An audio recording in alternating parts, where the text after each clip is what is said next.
कि बजट में सरकार से हमारी यही मांग होगी कि मेडिकल इक्विपमेंट वगैरह पर जो टैक्स लगता है उसको जितना मिनिमाइज कर सकते हैं उतना मिनिमाइज करें, ताकि आम लोगों को इसका बेनिफिट हो।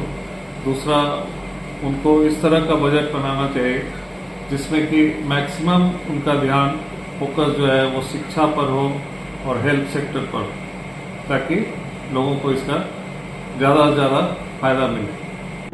देखिए, 140 करोड़ की हमारी आबादी है, तो जो चिकित्सा का क्षेत्र है इसमें जो चिकित्सकीय आवश्यकताएं हैं, तो बजट ऐसा होना चाहिए जो चिकित्सा जन जन तक पहुँचे, जन सुलभ चिकित्सा हो, और इस पर जो लगने वाला उपकरण है या इसके एस्टैब्लिशमेंट में जो खर्च है तो सरकार को जायज़ उसको कम से कम रियायती दर पर उपलब्ध कराए, ताकि गरीब जनता को काफ़ी रियायती दर पर आधुनिक चिकित्सा और गुणवत्तापूर्ण चिकित्सा मिल सके। देश का बजट है और देश में बेगूसराय जो है माने उद्योग के क्षेत्र में एक बहुत महत्वपूर्ण स्थान रखता है, और बाकी बेगूसराय का उद्योग किसी ज़माने में अंतर्राष्ट्रीय स्तर पर इसकी पहचान थी।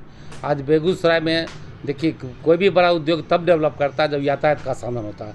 हमारे यहाँ यातायात का सड़क मार्ग है, हवाई मार्ग और रेल मार्ग, 3 मार्ग है। और हवाई मार्ग, हवाई अड्डा बना हुआ है और हवाई अड्डा चालू नहीं है, जबकि छोटे छोटे शहरों में यहाँ बिहार में हवाई अड्डा चल रहा है, लेकिन उद्योग नगरी है, यहाँ हवाई अड्डा नहीं है। हम बजट में उम्मीद करते हैं कि हवाई अड्डा को एकदम निश्चित रूप से जिंदा करने का काम करेंगे। दूसरा, रेल के क्षेत्र में मैंने सरकार के द्वारा ही घोषणा किया गया कि बेगूसराय स्टेशन को एयरपोर्ट जैसी सुविधा मिलेगी, विश्व स्तरीय स्टेशन बनाया जाएगा। अलग अलग घोषणा हुई, लेकिन आज बेगूसराय का स्टेशन बहुत वीरान पड़ा हुआ है। 2200 एकड़ रेलवे का गरहरा यार्ड, रेलवे का ही जो जमीन है 2200 एकड़, जहाँ गरहरा का यार्ड था, जहाँ देश दुनिया में एशिया का सबसे बड़ा रेलवे यार्ड था, आज बंद पड़ा हुआ। रेल मंत्री से, माननीय रेल मंत्री से हम आग्रह करेंगे इस बजट में इसको शामिल किया जाए और पूरे देश का एक बड़ा उद्योग यहाँ रेल का आप लगा सकते हैं, जिससे पूरे देश को बेगूसराय से राष्ट्रीय आय की प्राप्ति होगी। बेगूसराय बहुत दिनों से मांग कर रहा है कि हमें केंद्रीय विश्वविद्यालय मिलना चाहिए, और हम चाहेंगे कि इस पर सरकार का ध्यान जाए। बेगूसराय एक औद्योगिक नगरी है और यहाँ पर शिक्षा का अलग जगना चाहिए। जीडी कॉलेज हमारा पुराना कॉलेज है, उसको साथ करके एक केंद्रीय विश्वविद्यालय बने।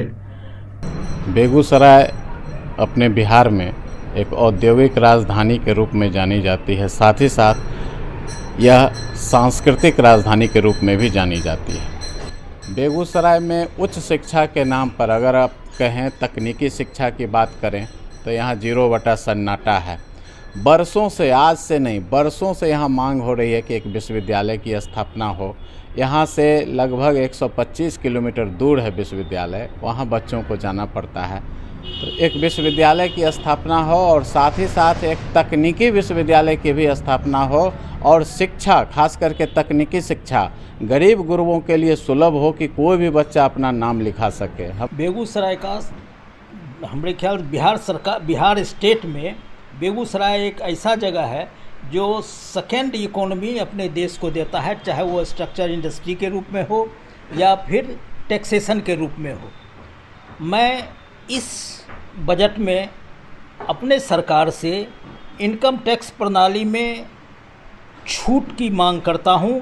टैक्स में छूट मिलना बहुत ही ज़रूरी है हर व्यवसायियों के लिए, क्योंकि टैक्स कलेक्शन का दायरा बढ़ा है, और जब टैक्स कलेक्शन का दायरा आज के दिन अपने पूरे देश का 2 लाख करोड़ के आसपास है, तो उस टैक्स स्ट्रक्चर में हम व्यवसायियों को, आम आदमियों को, गरीबों को राहत मिलनी चाहिए।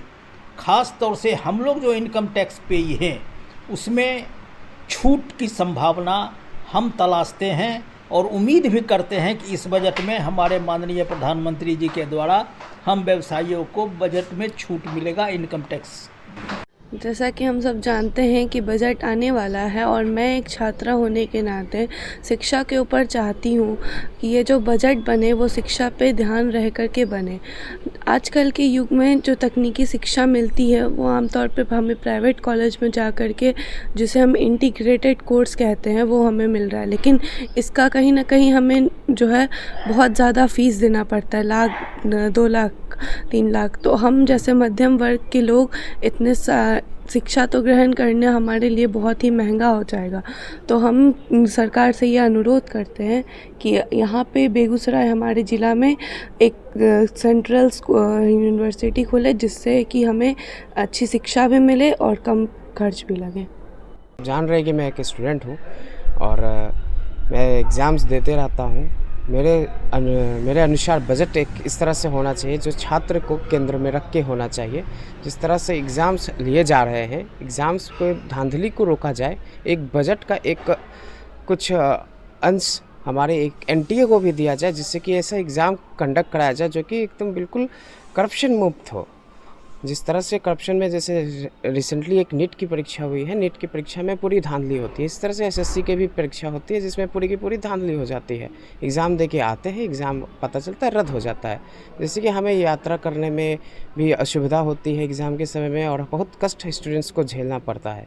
ये सब चीज़ें दूर हो, इस तरह से मैं चाहता हूँ कि इस तरह से कुछ ज़्यादा से ज़्यादा जॉब्स का इस बजट में आपको इसलिए अब कुछ किया जाए। स्टूडेंट है, हम लोग लगातार फॉर्म भरते हैं, एसएससी हो गया, सिविल हो गया, रेलवे हो गया, पर यही गड़बड़ अभी अपने बिहार में हो रहा है कि हम लोग परीक्षा देते हैं, दे के आते हैं, घर लौटते हैं, उसके बाद पता चलता है पेपर लीक हो गया। इसके कारण बहुत ज़्यादा प्रॉब्लम होता है।